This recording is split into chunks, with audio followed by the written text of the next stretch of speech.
Bienvenido a Café de Datos, el podcast de Datlas, una startup mexicana. En este espacio hablaremos de analítica de datos, cómo monetizar información y tendremos invitados con los que platicaremos acerca de emprendimiento y transformación digital. Si estás liderando, planeas liderar o participas en una estrategia de transformación digital, Café de Datos es ideal para nutrir tus conocimientos de analítica e inteligencia artificial, conocer los métodos más populares de la industria, obtener nuevas ideas y disfrutar de todas las historias que tenemos para contarte. Porque los datos van mejor con café. Arrancamos. ¿Qué tal? Bienvenidos todos a otro episodio de Café de Datos. En producción está César Salinas, socio, y por acá voy a estar el día de hoy haciendo la entrevista a un buen tema, a un buen invitado.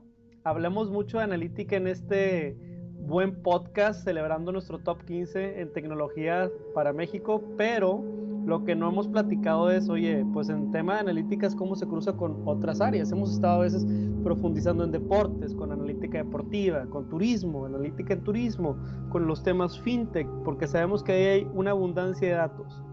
Pero si se ponen a pensar y pudieran hacerle una carta a Santa Claus ahorita que está llegando diciembre, ¿de qué les gustaría que hubiera datos?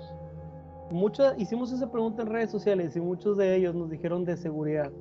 Y creemos que no solo las personas lo quieren, sino también lo quieren las empresas. Así que el día de hoy tenemos a el buen Jerónimo Mojar. Si lo dije bien o si lo dije mal, Jerónimo, ahorita me dices, pero un gran inventado, fundador de una startup de analítica para seguridad. Y bueno, pues, ¿qué tal? Bienvenido al podcast Café de Datos. Pues muchísimas gracias, Pedro, y también a ti, César, por la invitación. Excelente, Jerónimo. Para romper el hielo, ahorita vamos a hablar de lo que haces, de los temas, de tu preparación, pero esta es una pregunta clave para conocer tu personalidad. Si pudieras tomarte un café con cualquier personaje de la historia, ¿con quién sería y por qué? Pues luego con estas preguntas nunca sabes qué tanto te tienes que apegar como a hacerlo realista o no, pero eh, creo que alguien que podría matar varios pájaros de un tiro sería con Jorge Luis Borges, el escritor argentino. Claro. Que digo, además de que es de mis escritores favoritos, era un tipo fenomenalmente culto, entonces sospecho que muchas de las cosas que me hubiera gustado preguntarle a otros personajes históricos se los podría preguntar a él. Y, y también coincidentalmente, o no tan coincidentalmente, es de donde saqué el nombre para la empresa en la que trabajo, para No Lev. me digas, oye, excelente. Así es, que para aquellos que no lo hayan leído, es uno de sus cuentos más famosos y lo recomiendo muchísimo, que narra, el cuento trata sobre un objeto mágico, el Aleph, en el cual puedes ver todo lo que ha ocurrido en el universo y todo lo que va a ocurrir en el universo desde todos los ángulos posibles. Entonces creo que él sería. Y además la otra cosa es que tenía un muy negro sentido del humor, cosa que comparto, entonces creo que sería una escena muy divertida. Está padrísima la referencia. Fíjate que ya nos habían dicho autores, de literatura en general, pero me parece súper interesante que de ahí sacaron el nombre. Pero bueno, a ver, aprovechando el Aleph, Alefri, cuéntanos, ¿qué haces en el Alefri? Y también platícanos un poquito de ti, de tu formación, Jerónimo. Adelante. Bueno, somos una empresa de tecnología mexicana y básicamente lo que hemos construido es una plataforma de inteligencia colaborativa para ayudar a empresas y gobiernos a prevenir riesgos delictivos. Entonces, lo que hacemos es que centralizamos múltiples insumos de información georreferenciada sobre incidencia delictiva en todo el país. Tenemos la base de datos georreferenciada de incidencia delictiva más grande de México y montamos esta base de datos en una herramienta tecnológica que hemos desarrollado enteramente in-house. Tengo el orgullo de trabajar con el que considero el mejor equipo de ingeniería en México y hemos construido un producto sumamente intuitivo que le permite al usuario poder detectar patrones de riesgo geográficos, temporales, por tipo de delito, etcétera. O sea, le damos muchísima flexibilidad de análisis al usuario para poder hacer análisis de riesgo y con eso diseñar mejores estrategias de prevención o diseñar estrategias de prevención con base a datos, ¿no? Y no con base a tu intuición o a Intuición, tu como exacto. feeling, exacto, ¿no? Entonces, a grandes rasgos, eso es lo que hacemos y quizá ya la parte más sofisticada de todo esto es que aplicamos modelos predictivos sobre esos datos que también ayudan a nuestros clientes con el diseño de sus estrategias de prevención. Entonces, a grandes rasgos, eso es lo que hacemos en Aleph. Está bien interesante. ¿Y qué tiene que hacer cómo se prepara una persona para poder emprender algo como eso? Cuéntanos un poquito de tu preparación profesional y a lo mejor cómo se cruza tu camino académico, si lo quieres ver así, o de formación, con este camino de pronto de seguridad. A lo mejor hay una historia detrás o algún vínculo por ahí. ¿Cómo, si nos puedes elaborar un poco sobre eso?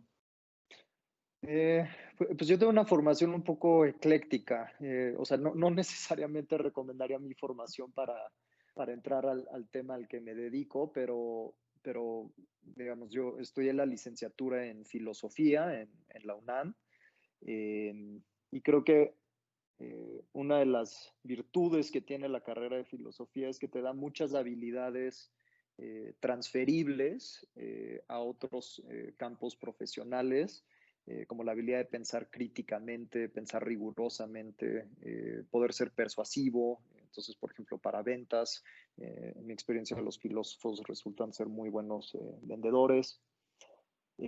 Pero bueno, no, o sea, en la carrera no creo que vi un solo número ni un solo dato, aunque sí hay obviamente filosofía de las matemáticas y demás, pero en ese momento la verdad es que no me interesaba tanto. Y luego, años después, estudié una maestría bastante, o sea, mixta en temas, pero muy enriquecedora en la London School of Economics en Londres, que era de Claro. política pública, filosofía y economía. Entonces ahí me clavé mucho en el tema de política pública hecha con base a evidencia, ¿no? Con base a datos duros y eso fue como creo que conforme vas creciendo hay ciertos como conceptos de tu formación que van informando un poco el rumbo de tu carrera profesional y entonces como que me clavé mucho con esa idea, ¿no? El decir cómo haces algo que es efectivo, pues la mejor manera es hacerlo con datos duros, con evidencia. Y años después empecé a trabajar en consultoría para una consultoría de inteligencia para riesgos de seguridad y una cosa que me frustraba mucho es que digo, en México y diría casi en general no hay mucha estadística o sea, información cuantitativa, un poco lo que te decían ¿no? los miembros de tu audiencia. O sea, no hay muchos datos duros sobre el fenómeno delictivo. Y en México tenemos doblemente el reto conocido como la cifra negra, que es todos los delitos que no se denuncian, que de acuerdo a la encuesta nacional de victimización de personas que hace el INEGI, que produce el INEGI año con año, pues poco más del 90% de todos los delitos que se cometen en el país nunca se denuncian ante la autoridad, ¿no? Entonces, pues si no se denuncian ante la autoridad, pues no hay un registro, ¿no? O sea, literalmente tenemos ahí un hoyo negro de información. Entonces, la idea de Aleph justo, o sea, se me ocurrió enfrentando esa necesidad, ¿no? Es decir, que no había información, pero que las empresas y las áreas de seguridad corporativa necesitan de inteligencia con la cual diseñar sus estrategias de seguridad. Y fue por eso que nos dimos a la tarea de construir la plataforma. No, está padrísimo. Y déjame replantear un poco para la gente que nos está escuchando. Ujú, Coincidimos, en este caso, Datlas, ¿verdad? Y Aleph, ¿verdad? Pues yo en una búsqueda de lo que te aparece en internet, publicaron ustedes una especificación como riesgo o análisis de datos e inteligencia de datos. Y ustedes ujú. provocaron como en una lámina bien clara la diferenciación, donde me Sí, acuerdo muy bien que es algo que nosotros también evangelizamos mucho, de que, a ver, una cosa es la parte exploratoria o el análisis de datos y otra sí. cosa es ya la parte de convertir esos datos en inteligencia. Y me acuerdo mucho o coincido mucho en ese sentido y me llevó a investigar de ustedes y solamente para que la audiencia sepa, les quiero poner un ejemplo y tú dime si estoy bien o mal, Jerónimo, pero vamos a Ujú, suponer que yo soy una empresa de gasolineras, yo tengo una ujú, cadena, tengo como 300 gasolineras repartidas en un montón de carreteras y pues sabemos Ujú, que ahí a las 4 o 5 de la mañana pues puede ser peligroso porque es tierra de nadie una carretera. Entonces de ujú, pronto yo me meto a la plataforma de Aleph, ¿verdad? Y yo puedo ujú. encontrar ahí en un mapa bien clasificados y con mapas de calor y además a lo mejor entender cuál es el riesgo de la zona, de manera en que si yo voy a distribuir a lo mejor gasolina a mis instalaciones, a mi infraestructura, pues pueda tener cierta prevención. Pero esto ya lo puedo hacer porque ya no estoy ciego, o sea, ya no estoy con riesgo, ya no tengo que depender a lo mejor, pues, de la policía que ya tiene mucho trabajo y que muchas veces es complicado recolectar todos estos puntos de información. Entonces yo como responsable patrimonial o a lo mejor en el área de riesgos de la empresa, o el mismo traslado de valores, ¿verdad? La persona que va a ir a recoger ahí el dinero, este camionzote, oye, pues cómo podemos utilizar toda esta información que ustedes ya recolectaron y esta inteligencia que están integrando. ¿Por qué? Porque como dices ahorita y como dijiste el ejemplo, pues tú ya tienes, además de la inteligencia que yo pudiera recolectar, pues la de otras empresas y de otras partes. Entonces, ¿estoy correcto en el ejemplo o me equivoqué en algún punto? Sí, no, no, absolutamente. O sea, justamente, digamos, el tipo de riesgos que buscan mitigar nuestros clientes va desde el tema de optimización de planeación de rutas, ¿no? O sea, cuál es la ruta más segura, a qué hora es más seguro tomar esa ruta, qué día es más seguro tomar esa ruta. Y también para el caso de activos fijos, ¿no? Sucursales, gasolineras, lo que sea, o sea, ahí va desde justamente, o sea, a qué horas les surtes, ¿no? O sea, desde el punto de vista logístico, pero también cómo inviertes de la manera más eficiente tus recursos de seguridad en cada uno de esos puntos. Es decir, una condición que aplica absolutamente a cualquier empresa es los recursos escasos, ¿no? O sea, aunque seas, vamos, Como Facebook o economista, una empresa, exacto, como exacto. economista lo sé.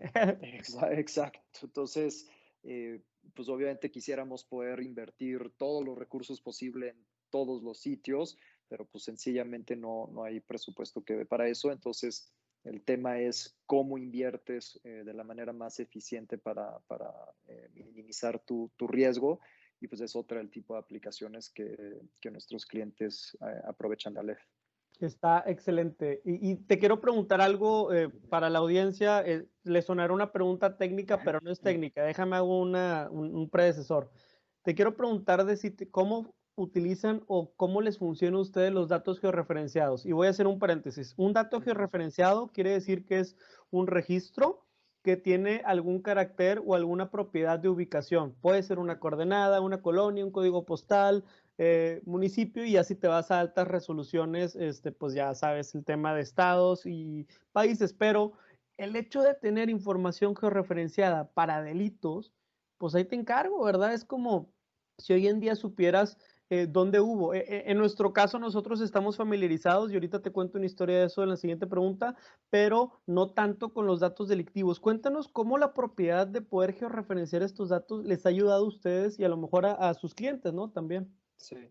O sea, qué bueno que haces esa aclaración. Digo, en el caso de nosotros, nuestros datos están georreferenciados literalmente a nivel de coordenada, ¿no? Y por implicación, si están georreferenciados a nivel de coordenada, pues están georreferenciados a nivel de colonia, de municipio, de estado, de país, etcétera. ¿Por qué es tan importante tenerlos georreferenciados a ese nivel de granularidad? Porque el fenómeno delictivo tiene un comportamiento muy particular que se conoce como la ley de la concentración del delito. Y esta es una de las leyes más importantes de la criminología moderna, que lo que nos dice es que el delito se concentra en patrones geográficos muy agudos, en patrones temporales muy agudos y tristemente en patrones de victimización muy agudos. Entonces, en el caso, por ejemplo, de concentración geográfica, si tú tomas cualquier unidad de análisis geográfica, vamos a decir una ciudad, entonces, sin importar la ciudad de la que estemos hablando, Monterrey, Ciudad de México, Nueva York, Londres, lo que vas a encontrar normalmente es que el 50% de los delitos que se cometen a lo largo de un año en esa ciudad se cometen en no más del 5% de su superficie. Entonces, y esta misma propiedad de la concentración es fractal, es decir, que si reduces esa unidad de análisis, vamos a suponer a una colonia, vas a encontrar este mismo tipo de concentraciones, es decir, que la gigantesca mayoría de los delitos que se cometen en esa colonia o en esa cuadra o en esa carretera, o sea, la unidad de análisis que quieras, se cometen en muy poquitos puntos de esa unidad de análisis. Y lo mismo pasa, por ejemplo, en el caso de concentración temporal, es decir, dependiendo el tipo de delito que estás analizando, vas a encontrar que hay ciertas horas de la semana que son mucho más riesgosas que otras, ¿no? Entonces, por ejemplo, digo, por dar un ejemplo muy intuitivo, riñas públicas, ¿no? O sea, riñas con la gente se agarra a golpes. Pues si tú tomas como de las 9 de la noche del viernes a las 3 de la mañana el sábado y de las 9 de la noche el sábado a las 3 de la mañana el domingo, pues ese rango de horas, que no debe ser ni el 5% de todas las horas de la semana, probablemente represente el 95% de los casos de peleas. ¿Por qué? Pues porque la gente a esa hora normal, bueno, antes salía a beber, se emborrachaban, veían al exnovio de la novia y ahí es cuando hay conflicto, ¿no? Ya decía mi madre, nada bueno sucede después de las 3 de la mañana. Exactamente, exactamente. O quizá lo mejor pasa después de las 3 de la mañana, dependiendo cómo lo veas. Pero bueno, digamos, se da estas concentraciones y, perdón, en el caso de victimización repetida, pues digamos, esta es la parte trágica del tema delictivo y es si tú fuiste víctima de un cierto tipo de delito y nada de tu rutina, de tus condiciones de prevención, o sea, nada de lo que haces cambia, entonces el hecho de que fuiste víctima de ese delito es el mejor factor predictivo de que vas a volver a ser víctima de ese mismo tipo de delito, ¿no? Entonces, Caray. por ejemplo, A ver, sí, perdón, es muy sí, sí, grave. sí, sí, O sea, no, adelante. yo no tenía conocimiento de este campo y me encanta porque este tipo de programas aprendemos un montón. A ver, Ujú. lo que estás queriendo decir en ese último atributo significa que si muy probablemente yo todos los días, no sé, voy en el metro y me robaron mi cartera o alguien me asaltó y me quitó mi celular, yo soy más propenso a que me vuelva a pasar que a otra persona que no le haya pasado. Es cierto? Es preciso? Correcto. O sea, si siempre y cuando no cambie tu rutina, entonces de nuevo, eso, el hecho de que haya sido víctima de un delito es el mejor factor para decir Wow. es muy probable. ¿Y por qué? O sea, ¿a qué se debe esto? Porque, digo, imaginemos esto, digamos, previo a la pandemia, porque obviamente la pandemia ahorita ha distorsionado un poco nuestras Es correcto. rutinas, pero digamos, en condiciones normales, pues tú tienes como una rutina diaria, ¿no? Entonces lo puedes ver un poco como tienes nodos y conexiones entre esos nodos a lo largo de tu día. Es decir, normalmente te despertabas a la misma hora y salías de tu casa, que ese es un nodo, y te movías de tu casa a tu sitio de trabajo, normalmente más o menos por las mismas rutas, ¿no? Y más o menos por el mismo horario.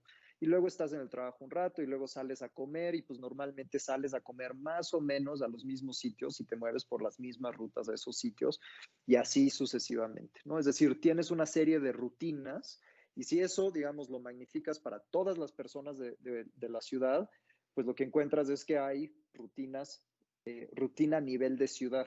Y así como tú tienes una rutina, los delincuentes también la tienen. Entonces, ¿cuándo es que se da el fenómeno delictivo? Cuando tu rutina y la de un delincuente se entrecruzan, ¿no? Entonces, ¿por qué se da el tema de victimización repetida? Pues porque si tú normalmente tomas una cierta ruta de transporte público que se cruza con el área de operación de un delincuente, entonces si la policía no interviene, si tú no cambias tu rutina y tiene éxito el delincuente, entonces lo más racional para ese delincuente es regresar a ese mismo lugar, ¿no? Claro, Entonces, tiene todos los incentivos digo, es conocido, o sea, no sobra decirlo que en México, en un lugar donde la seguridad es un lujo, tristemente, pues sabemos que hay barrios y calles peligrosas y desde chico, pues muchas veces te dicen, no te metas ahí, ¿verdad? correcto, tal cual, o sea, y justamente la razón por la que es importante tener estos incidentes georreferenciados a nivel de coordenadas porque te da muchísima más precisión para anticipar y predecir en Totalmente. dónde hay mayor riesgo de que haya un cierto tipo de delito. Oye, Jerónimo, cuéntanos una historia. ¿Cuánto tiempo llevan con Aleph? ¿Ya cuánto tiempo nomás así para saber más o menos? Vamos ya por los 3 años. Perfecto. ¿Tienes alguna historia de algún cliente o a lo mejor alguna historia suya donde estas plataformas le sirvió para salvaguardar algún bien de una empresa o pues sí, o sea, obviamente ya dijiste, yo hice o yo ayudé a hacer esta plataforma para esto y aquí estoy viendo que se logró. No sé si nos puedas contar la historia, por favor. Si quieres sin decir nombres, pero contar la historia para que la audiencia sepa ya en lo práctico cómo se puede utilizar. Sí, no, con mucho gusto. Digamos, pues digo, casos de éxito, afortunadamente hemos tenido varios, pero digo, para darte como dos tipos de casos de éxito. En el caso de activos fijos, trabajamos con un cliente muy grande que tiene muchos activos, puntos de venta en el país y tenían muchísimos guardias en esos puntos de venta conforme tuvieron que hacer un recorte de presupuesto y no tenían muy claro en dónde sí y en dónde no poner guardias conforme fueron creciendo.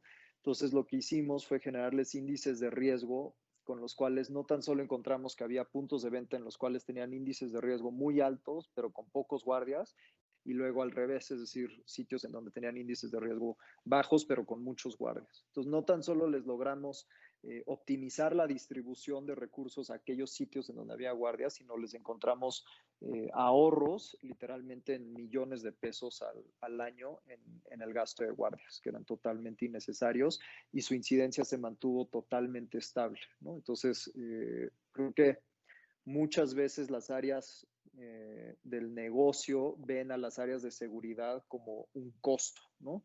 Y justo al diseñar estrategias con base a datos, pues conviertes al área de seguridad en lugar de un costo en un generador de ingreso y realmente en una manera efectiva de disminuir tu riesgo. Y luego en el caso de rutas, ahí tenemos varios casos, pero principalmente el uso que le han dado nuestros clientes es a determinar a nivel muy, muy granular geográficamente en qué días y qué horas no distribuir o no surtir en ciertos puntos, con los cuales hemos logrado reducciones de incidencia de doble dígito porcentual. Que lo cual, digamos, es enormemente satisfactorio para el equipo porque últimamente quien resiente la incidencia delictiva en una empresa no es una empresa, no es este ente abstracto, sino es una persona con nombre y apellido que pues, sale a hacer su trabajo como cualquiera de nosotros y que no tiene por qué estar en una condición de riesgo, ser vejado, golpeado, etcétera. Entonces, una de las grandes motivaciones del equipo es saber que nuestro trabajo ayuda justo a eso, ¿no? A mantener a la gente a salvo. Está muy justo. De hecho, lo que está a punto de resaltar es eso. O sea, es que en el escritorio seguramente se ve como el análisis y como lo que te apasiona muchas veces meterte al modelo, meterte a veces a la cabeza de quien podía cometer un crimen para tratar de adelantarte, ¿no? Como aquella película, no sé si te acuerdas, Minority Report, Sí, tremendísima, ¿no? Obviamente sí, estamos sí, sí, hablando sí. de cosas que a lo mejor son análisis muy a la medida, pero dentro de eso, imagínate que Minority Report, que para quien no conoce es una película en donde se supone que tienes a unos oráculos, ¿verdad? O un similar del oráculo y que va a predecir quién va a hacer el daño antes de que suceda. Entonces, la policía tiene derecho a capturar a esa persona antes de que cometa el asesinato o el daño. Imagínate que eso es lo más lejos que un día vamos a poder llegar y si los humanos perdemos control. Y lo más austero es lo que ahorita una oficina de policías alcanza a hacer con los datos que tiene. ¿Cuáles serían a lo mejor las brechas que hoy ustedes alcanzan a ver o alcanzan a entender? Es decir, ¿qué alcanzan a cubrir? O sea, ¿por qué es muy buena oportunidad el hecho de contar con sus datos? ¿Es porque no existen, porque no tienen buena resolución o porque nadie está haciendo modelos como estos que ahorita estamos en fantasía pensando? ¿Dónde está la brecha y bueno, por qué sería tal vez esta ventaja empezar a entusiasmarnos más por la analítica en seguridad, ¿no? ¿Qué podemos lograr? ¿Hasta dónde podemos llegar, no? Sí. Pues mira, creo que brechas hay varias, ¿no? Digo, uno es literalmente la generación de este tipo de datos, que de nuevo por el tema de la cifra negra hay un vacío muy grande, entonces esa es una primera brecha que estamos atacando, ¿no? O sea, el sencillamente generar información. La otra es que, digo, hay softwares internacionales, ¿no? Americanos, israelíes, etcétera, que usan modelos predictivos para temas de seguridad, pero que están pensados para un contexto muy distinto, para riesgos de seguridad muy distintos, no más terrorismo, etcétera. y no para un contexto latinoamericano, como es nuestro caso, y mucho menos para temas corporativos, o sea, para seguridad corporativa. Digo, genuinamente somos un pionero ahí sí a nivel internacional en utilizar modelos predictivos para temas de seguridad corporativa. Pero habiendo dicho eso, también hay muy buenas iniciativas en el sector público, ¿no? Digo, por ejemplo, el doctor David Pérez Esparza, que también es de Monterrey, que lidera el Centro Nacional de Información de la Secretaría de Seguridad Pública, ha hecho un gran esfuerzo en tratar de atacar el tema de la cifra negra con una iniciativa de medición del delito a través de múltiples fuentes. En el caso, digamos, en términos de gobiernos estatales, yo creo que un gobierno que lo está haciendo muy bien es el gobierno de Claudia Sheinbaum, la Agencia Digital de Innovación Pública. Todo lo que están haciendo en términos de datos es realmente, yo creo, el estándar de oro en México y ojalá más gobiernos estatales sigan su ejemplo. Pero, digamos, desde el punto de vista del sector privado, pues realmente somos una empresa única en México y de nuevo con un compromiso social pues muy, muy importante. No, está de lujo, muy buenos ejemplos. De hecho, no solamente en temas de seguridad, también hay temas de datos en el tema del catastro y cosas que antes no podías ver, que hoy en Ciudad de México, pues híjole, ya tienen bastante hecho y que hoy si eres de una oficina municipal o lo que sea, pues a quien volteas a ver para tomar de referencia, mira, aquí ya lo están usando, ya lo hicieron, ¿no? Y Totalmente. tienen el caso de éxito. Entonces, está interesante. También me puse a pensar que algunos modelos o algunos libros que he leído, el tema, en el libro de Freakonomics, que es uno de los libros favoritos aquí que siempre platicamos en la audiencia, hay un caso particular en el que detectan terroristas dependiendo de las disposiciones de efectivo que hacen en los cajeros, ¿no? Oye, de pronto un terrorista es más propenso a utilizar ciertos cajeros en ciertas calles y no solo eso, ¿no? Hace retiros grandes y hace retiros grandes una vez al mes y tiene así como que comportamientos bien raros, pero luego también eso erróneamente alertaba a gente que, no sé, si yo me voy a comprar un coche, a lo mejor empezaba a tener un comportamiento de terrorista. Entonces, pues brincaban alertas. Entonces, sabemos que hay como falsos positivos, falsos negativos y que mucho de esto tiene que ver con el tema de los datos disponibles. Imagínate que Aleph está operando 20 años de aquí.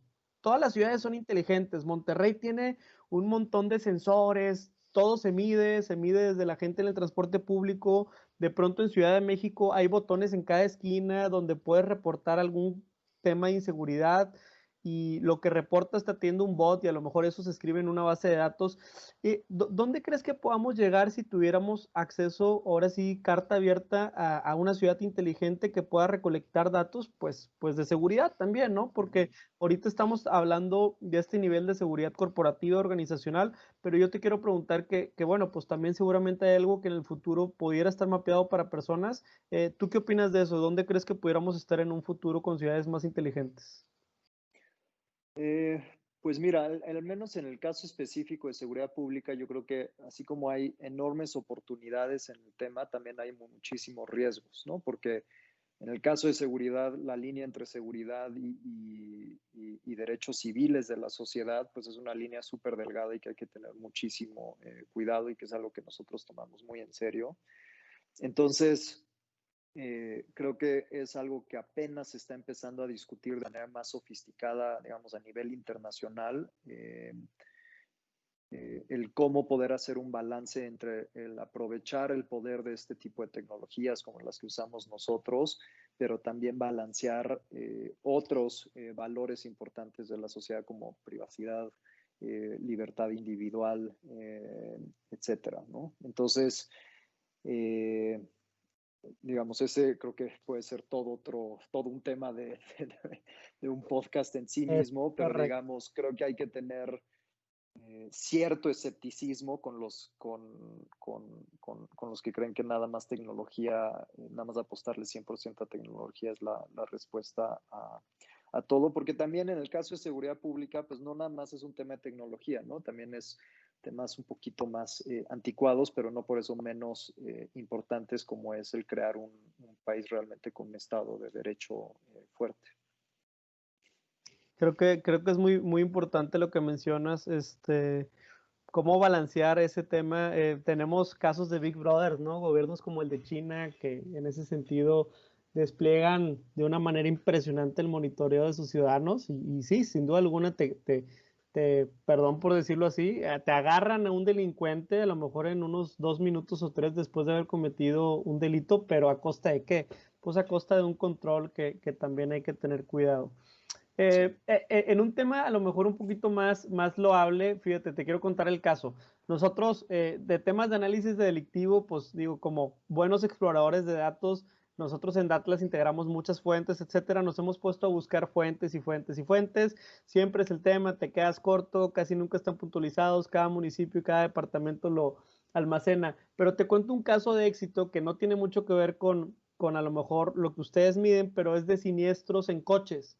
Mm, Ahí sí tuvimos oportunidad porque las bases de datos las tienen aseguradoras y ellos sí, por tema de ajuste, tienen muy buena resolución de información. Es decir, también la tienen georreferenciada con una coordenada. ujú, Entonces, patrocinamos un hackathon del TEC de mm, Monterrey y en este hackathon les pusimos un reto a los muchachos.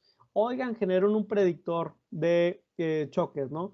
Dentro de los hallazgos, nosotros ya sabíamos que ahorita lo que mencionaste de los factores de criminología moderno, no me acuerdo cómo lo fraseaste, ahorita me lo repites, pero ocurrió que el 33% de choques en Nuevo León, ¿verdad? mm, Que es un estado de 65,000 kilómetros cuadrados, ocurre en 25 kilómetros cuadrados. O sea, ya. un tercio de todos los choques de 3 años ocurrieron en 25 kilómetros cuadrados. O sea, proporcionalmente 25 sobre los 65,000 que mide el estado. Ponle tú que Sí, a lo sí, mejor no sí, todos sí, están sí, sí. urbanizados, pero aún así es un enfoque y usa una precisión increíble. Y lo más seguro es que nosotros decíamos de broma, si son las 6 de la tarde un viernes y tienes un coche blanco que sea del año 2002, mucho cuidado, porque Sí, sí, sí, sí, sí, sí, sí, eh, sí. y lo comento porque dentro de eso los científicos, los que participaron, alumnos del TEC, tuvieron que usar técnicas de analítica, técnicas como regresiones, correlaciones, uno que otro árbol de decisiones. Y te quería preguntar, pues a los que nos escuchan a veces son científicos de datos o analistas que quieren tener una agenda de qué aprender, qué vale la pena Ujú. aprender. Entonces, si alguien quisiera pues a lo mejor trabajar con ustedes o entrarle a este mundo, ¿tú qué herramientas matemáticas y estadísticas le recomendarías aprender en tu experiencia, no? Mira, más que modelos específicos, porque creo que modelos los puedes aprender rápido, ir iterando sobre ellos, creo que tener como las bases conceptuales más importantes y muy sólidas, ¿no? O sea, por ejemplo, un tema que se habla poco porque no es tan sexy como hablar de modelos y demás, pero que creo que es fundamental para, digo, no tan solo para lo que nosotros hacemos, sino quien sea que está metido en temas de datos, es tener un buen sistema de gobernanza de datos, ¿no? Entonces, si tú le metes basura al sistema, pues lo que va a salir es basura. Entonces, el cómo trabajar con datos limpios, sobre todo en el caso de inteligencia colaborativa, como es nuestro caso, el tener un buen diccionario de datos para que todos los que alimentan entiendan lo mismo, porque si no se te arma ahí una torre de Babel espantosa, es realmente muy importante. Y creo que la otra también, y que es algo que luego eh, diría que adolecen un poco, sobre todo los que vienen de formaciones más técnicas y más de ingenierías y demás, que o sea, tú puedes tener el mejor sistema de captura, procesamiento, análisis, pero si no sabes cómo comunicar bien tus hallazgos, entonces de verdad todo el trabajo, por bueno que sea, de cierta manera creo que se tira a la basura. Entonces, el saber cómo presentar y cómo traducir la complejidad con la que puedes trabajar como un científico de datos, cómo traducirla en productos accionables es crítico. Entonces, esta capacidad casi como de ponerte en los pies de tu cliente o de tu usuario o lo que sea, pero que le sea útil lo que le estás dando, creo que yo diría que ahí es donde hay mucho trabajo por hacer, ¿no? O sea, Es como una... decía, Sí, sí, como sí. el otro día, perdón, es que el otro día Adelante, adelante. justamente un cliente de Monterrey nos decía, ¿cómo pasar del PowerPoint al Power Action? Entonces, Está bueno. tener esa capacidad creo que es muy, muy importante.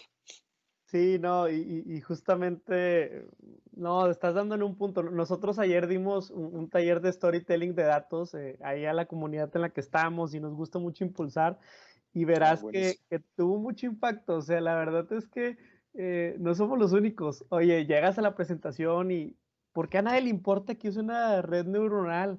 Oye, ¿por qué a nadie le importa que la regresión o el p-value me dé tanto? Pues no, o sea, habrá audiencias para eso, pero la audiencia el día de hoy quiere escuchar el resultado y quiere escuchar cuál fue la receta secreta. Ah, perfecto, entonces ubiquémonos, entendamos y creo que eso lo vas aprendiendo en la práctica, obviamente, a vender tu análisis, a crear buenas historias y más que nada, me parece interesante porque justo acá cuando presentamos, nos tocó escuchar los pitches de la gente que participó en nuestro reto en el Hack Monterrey, que te lo recomiendo mucho, está muy interesante. Pues los muchachos, los que mejor les fue, pues son los que pudieron platicar una mejor historia, ¿no? De que hubo gente que hasta personalizó, que dijo, yo tengo un cuate que chocó y hace 2 años, etcétera. Entonces, ¿cómo hubiéramos podido tener esto para ayudarlo? Entonces, ese tipo de viajes, que también en empresas se vale, pues es bien interesante. También el tema pues, ciencia de datos, etcétera, ¿consideras que como, ¿cómo decirlo? Yo también hago mucho la diferenciación de quien viene, por ejemplo, de un aspecto técnico a un aspecto como de ciencia social. En mi caso, yo soy economista y me empezó a interesar este tema y lo aprendí en un par de viajes a Estados Unidos. Pero, pero para la parte de esa brecha, o sea, ¿ustedes cómo recomendarían a lo mejor fortalecer esa parte de comunicación? Es decir, estamos muy tentados cuando somos gente técnica, ¿verdad? A quedarnos en el código, a buscar la eficiencia, la optimización y todo, pero no a lo mejor a buscar la historia. Ahorita acá mencionaste algo, ¿no? Que es la empatía. Justamente esa empatía de poner, pero a veces con el cliente no pueden ir todos, ¿verdad? Nada más va uno o dos personas con el equipo. ¿Tú también le darías algún consejo a los equipos como para que, oye, es que pues yo estoy diseñando algo, pero ni siquiera conozco al cliente final? Es decir, ¿hay alguna recomendación por ahí? ¿Pueden hacerse un viaje mental o tú qué recomendarías para, pues a lo mejor comenzarse a poner en los zapatos de clientes, ¿no? Pues creo que, digamos, es muy importante que evitar los silos de información o compartimentalizar equipos, ¿no? Dentro de una empresa, porque si justo tienes a los del área técnica o de datos en un lado y a los del área comercial o de relación del cliente con el cliente del otro, pues entonces pierdes la oportunidad de que los que justo llevan más el pulso de lo que necesita el cliente ayuden a informar el trabajo del área técnica. Entonces, en la medida de lo posible, tener métodos de trabajo lo más colegiados posibles, creo que es muy importante. Y también la otra, tener perfiles diversos, ¿no? Es Ujú. decir, creo que no hay nada más peligroso para una organización, sin importar el giro que tenga, que todos vengan de la misma carrera, de la misma universidad, del mismo todo, porque entonces te, te, te, te vas generando más puntos ciegos como organización, ¿no? Entonces, en la medida de que metas gentes con perfiles heterogéneos, pues puedes ver más como organización. Al menos Excelente, eso es. excelente. Uh-huh. No, está súper bien, Jerónimo. Pues ya estamos ahora sí llegando a la parte de cierre. Déjame hago un pequeño recap. Lo hacemos porque pues a lo mejor Uh-huh. si vas en el coche, si estás entrenando, quieres saber en qué vamos. Estamos platicando con Jerónimo Mojar. Lo estoy Uh-huh. pronunciando bien, lo quiero pronunciar bien, de verdad. Nada más dime si lo digo bien o no. Es Moar, Mojar. pero a estas Listo. alturas, ya, o sea. No te preocupes, perfecto. Estamos platicando con el buen Jerónimo Moar de Aleph. Aleph es una startup, ¿verdad?, que se dedica a analítica de seguridad y tienen una plataforma propietaria con datos delictivos, georreferenciados y además es una inteligencia colaborativa. O sea, Uh-huh. tienen datos de múltiples puntos, de múltiples organizaciones y pues son una ventanilla única a información de georreferenciada de seguridad en el país. Por lo pronto en México, ojalá después escuchemos y hagan eco en muchos lados. Y estuvimos platicando con Jerónimo de qué es la analítica de datos para seguridad, nos platicó de algunos casos de uso, algunos ejemplos y casos de éxito donde verdaderamente el trabajo de escritorio se está viendo ahora sí tocando en vidas, ¿verdad? Tocado roles de personas. También nos estuvo hablando un poco de la criminología moderna. Jerónimo, por su formación, es un filósofo, entonces, pues sí se nota que tiene una perspectiva un poco distinta a quienes acostumbramos a tener en este foro, pero nos está complementando también con algunos consejos de cómo construir tu equipo con diferentes perspectivas, no clavarse solo en lo técnico y también poder contar historias. Entonces, son algunos mensajes que me gustan porque van alineados a otros mensajes que hemos dado antes y bueno, Jerónimo, pues ya un poco cerrando este tema y cerrando este capítulo, pues me gustaría preguntarte algo más abierto, más el tema de recomendaciones. Imagínate que nos estén escuchando ahorita gente que después puede trabajar en Aleph o a lo mejor en Atlas o a lo mejor en quién sabe dónde. Y tú qué recomendaciones les darías a nuevos practicantes? Este muchacho, muchacha que está a lo mejor escogiendo su carrera de universidad, si está decidiendo si no, si sí o no le invierte ese curso de Python, ese curso de R. No sé, ¿qué recomendaciones generales crees que sean útiles para esta gente que quiere practicar analítica en seguridad o en ciencia de datos en general, ¿no? En lo que sea. Eh, pues creo que, de nuevo, más que el énfasis lo haría más que en habilidades concretas, en aptitudes y en valores, ¿no? Es decir, si trabajas con integridad, con energía, si te tomas el tiempo de pensar no tan solo cómo cumplir con tu trabajo, sino realmente satisfacer a tu cliente en el sentido amplio, o sea, no nada más desde el punto de vista de empresa, sino quien va a consumir y quien va a utilizar tu trabajo, y críticamente tener un sentido de curiosidad y de hambre de aprender más y también de humildad de que no lo sabes todo y que siempre hay más que puedes aprender, pues creo que con eso ya estás a la mitad del camino. Buenísimo. ¿Algún libro, algún contenido que recomiendes seguir? Puede ser libro, video, lo que te guste, adelante. Pero de ciencia de datos o de lo que sea. No, no tiene que ser de ciencia de datos. Justamente creo que estuviera interesante que algo tenga que ver con datos, pero algún libro en general, no literario, a lo mejor algo más apegado a la formación de pensamiento crítico que ahorita mencionabas, ¿no? Mm, Pues mira, me tengo que romper tu regla, pero voy a recomendar el Aleph, justamente el libro Adelante. de Borges, porque hay muchísimos conceptos que no son literarios, y que a mí en lo personal tuve la suerte de leerlo muy, muy joven y me ayudaron informaron mucho de mi carrera profesional y de mi formación intelectual. Y de verdad, quien sea que lea ese libro, es la mejor inversión de 2 horas o 3 horas, de lo que sea, que puedas hacer. No, pero ya me picaste. Lo voy a buscar ahorita en la Kindle a ver qué onda. Sí, te lo recomiendo muchísimo. Oye, Jerónimo, tenemos ya para cerrar un jueguito que se llama Rapid Fire. Es un juego que nos va a tomar bien poquito tiempo, pero te voy a contar de qué trata. Yo te voy a dar Ok. un término y la intención es que tú me digas si ese término está sobrevalorado o subvaluado. Por ejemplo, te voy a hablar de carreras universitarias y tú me darás si está sobrevalorado o subvalorado. El chiste del juego es que no podemos elaborar mucho en la explicación, solamente como conocer tu postura si está más hacia un lado o hacia el otro. ¿Sale? Ok, ok. Buenísimo, buenísimo. Entonces, a ver, Jerónimo, cuéntanos un poquito sobre a lo mejor, obviamente, vamos a empezar con inteligencia artificial. ¿Crees que está sobrevalorada o subvaluada? Sobrevalorado. Ok, perfecto. Oye, los datos de seguridad, así como hoy se utilizan en gobiernos y en empresas, ¿para ti están sobrevalorados o subvalorados? Enormemente subestimado. Subestimado. Hay mucha oportunidad entonces. Ujú. Por ejemplo, el tema de drones para seguridad, para videovigilancia, ¿sobrevalorados o subvalorados? Sobrevalorado. Excelente, excelente.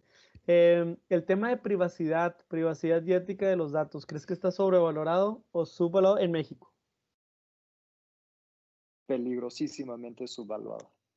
Perfecto, perfecto. Pues ya con eso cerraríamos, estimado. Muchas gracias por conocer tu postura. ¿Dónde te pueden encontrar a ti y dónde podemos conocer más de lo que hacen? Pues pueden meterse a nuestra página o nuestro LinkedIn. Nuestra página es www.aleph, que se escribe ALEPHRI.com. Y en LinkedIn nos pueden encontrar como Aleph Risk Intelligence. Y si no, búsquenme a mí en LinkedIn y encantado de conectar directamente con ustedes. Jerónimo Moar, a sus órdenes.